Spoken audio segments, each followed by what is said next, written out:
दोस्तों कथा चल रहा है केंद्रापड़ा में स्थित भगवान श्री बलदेव जी मंदिर के इतिहास के बारे में और मैं सुज्ञान हाजिर हूं आपके सामने सत्य संधान सीरीज के 28वां एपिसोड में।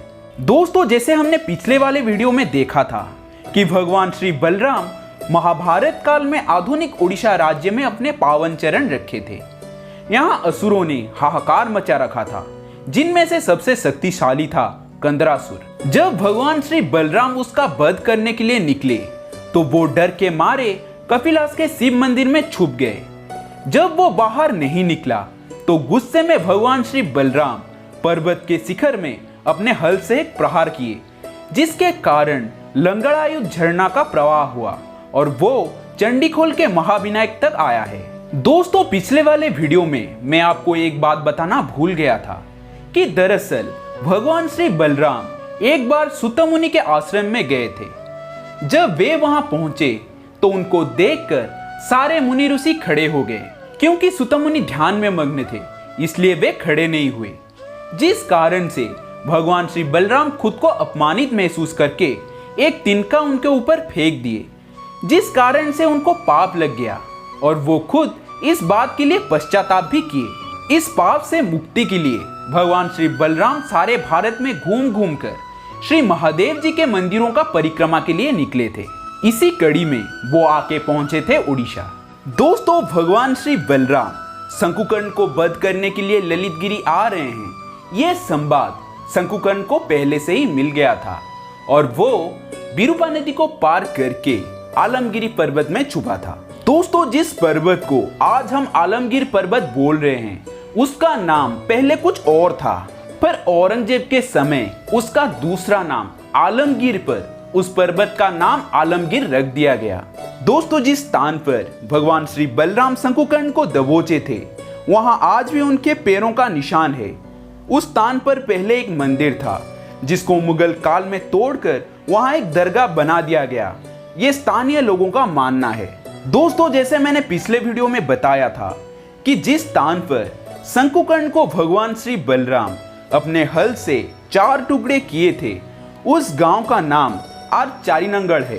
दोस्तों फिर शंकुकर्ण के शरीर को विरूपा नदी में बहा दिया गया।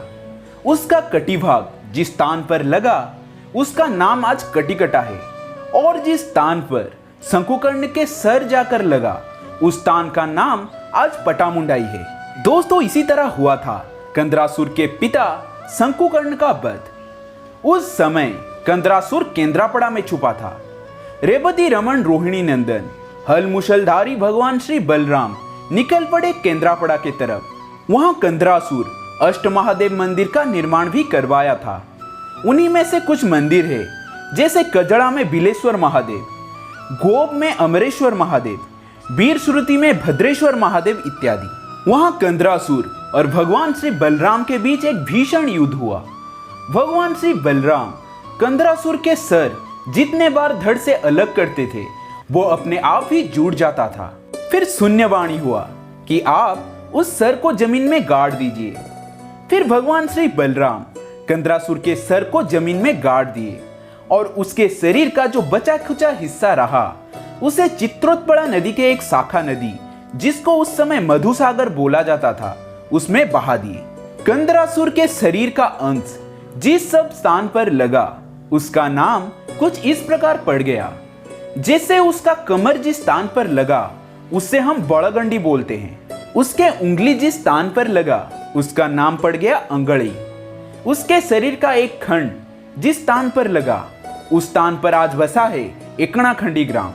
उसका कटा हाथ जिस स्थान पर लगा उस स्थान का नाम बन गया हातिया और उसके बचा खुचा अंग जिस स्थान पर लगा उसको आज हम बोलते हैं खड़ी अंग। दोस्तों भगवान श्री बलराम मन बना चुके थे कि अगर इस इलाके में सुख चैन कायम करना हो तो कंदरासुर के परिवार तथा उसके दुष्ट चरों का विनाश अति आवश्यक है। इसीलिए भगवान श्री बलराम कंदरासुर के दादाजी मधु दैत्य को ढूंढने लगे। उस समय मधु दैत्य चित्रत्पड़ा नदी के किनारे मधुगढ़ी जंग में अपने परपोती तथा कंदरासुर के बेटी तुलसी के साथ रहता था। दोस्तों जब उसे पता चला कि भगवान श्री बलराम उसे ढूंढते ढूंढते मधुगढ़ी में पहुंच चुके हैं तब वे अपने परपोती तुलसी को साथ लिए नगेशपुर से मधुसागर के एक शाखा नदी के जरिए ललितगिरी के तरफ भाग रहा था। पर उसका दुर्भाग्य था कि खंडसाई ठाकुरानी मंदिर के पास उसका मुलाकात भगवान श्री बलराम जी के साथ हो जाता है और वहीं पर ही भगवान श्री बलराम उसको कई खंड कर देते हैं, जिसके कारण उस स्थान का नाम खंडसाई बन गया। दोस्तों, मधु दैत्य के सर को मधुसागर में बहा दिया गया और जिस स्थान पर यह जाकर लगा उसका नाम है आज असुरेश्वर। वहां पर रघुनाथ जी मंदिर भी है। उसका कटिभाग जिस स्थान पर लगा उसका नाम भी कटिकटा पड़ गया, पर यह वाला कटिकटा केंद्रापड़ा के चांदोड़ में स्थित है। खैर, तुलसी जी के पिता कंदरासुर, दादाजी शंकुकर्ण और परदादाजी मधुदैत्य भगवान श्री बलराम के हाथों मारे गए। अकेली और अनाथ लड़की तुलसी जी को देखकर भगवान श्री बलराम के मन में दया आ गया और वे उनको अपने अर्धांगिनी बना लिए। दोस्तों, आज भी ललितगिरी के चंपतीपुर में भगवान श्री बलराम और माता तुलसी जी के विवाह कुंड मौजूद है। फिर तुलसी जी के अनुरोध पर भगवान श्री बलराम जिस स्थान पर कंदरासुर का वध किए थे उस स्थान का नाम केंद्रापड़ा रख दिए और उनके परदादा यानी मधुदैत्य के नाम पर चित्रोत्परा नदी के वो शाखा नदी जिसमें मधुदैत्य का शरीर को बहा दिया गया था, उस नदी का नाम मधुसागर रख दिया गया। और तुलसी जी के याद पर इस पूरे क्षेत्र को तुलसी क्षेत्र कहा गया। जब भगवान श्री बलराम उड़ीसा से जा रहे थे तभी जाते जाते वे खलीकोट में प्रतिष्ठा किए थे लंगड़ेश्वर महादेव मंदिर। दोस्तों, ये तीनों दैत्य कौन थे उनके बारे में नेपाल प्रकाश सामंत सर हमें बताए। दोस्तों, बात यह था कि माता पार्वती नंदी, भृंगी और बासुआ को द्वार में पहरा देने के लिए बुलाई, जैसे कोई भी अंदर ना जा सके, चाहे वो देवता हो या फिर राक्षस, चाहे वो मानव हो या फिर यक्ष। उस समय देवाधिदेव महादेव जी के वरदान के कारण राक्षस बहुत ही अत्याचारी और क्रूर बन गए थे और उनका शक्ति भी बहुत गुना बढ़ गया था, जिसके कारण देवराज इंद्र भी उनके हाथों पराजित हुए थे। फिर सारे देवगण इसका समाधान जानने हेतु भगवान श्रीहरि नारायण के पास पहुंचे। भगवान श्रीहरि नारायण बोले कि अगर वरदान भगवान श्री महादेव ने दिए हैं तो इसका समाधान भी उनके ही पास होगा।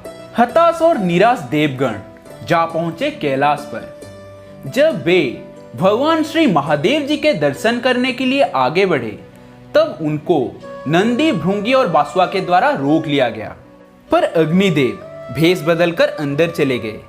इस बात से मां पार्वती बहुत क्रोधित हुई। वे नंदी, भृंगी और बासुआ को राक्षस बनने का श्राप दे डाली। वे तीनों समझ नहीं पाए कि आखिर मां पार्वती उनको क्यों श्राप दे डाली। वे तीनों मिलकर भगवान श्री महादेव के पास गए। महादेव बोले, आप तीनों पृथ्वी में असुर बन के जन्म लेंगे और आपका निधन भगवान श्री बलराम के हाथों होगा, फिर आप सब श्राप मुक्त हो जाओगे। दोस्तों, ये सब तो हो गया पौराणिक बातें। अगले वीडियो में हम देखेंगे कि ऐतिहासिक किताब इस घटना के बारे में क्या कहता है। दोस्तों, अब मुझे दीजिए इजाजत, चलता हूं और मिलता हूं इसके थर्ड पार्ट में। तब तक जय हिंद, जय भारत, जय बलदेव जी।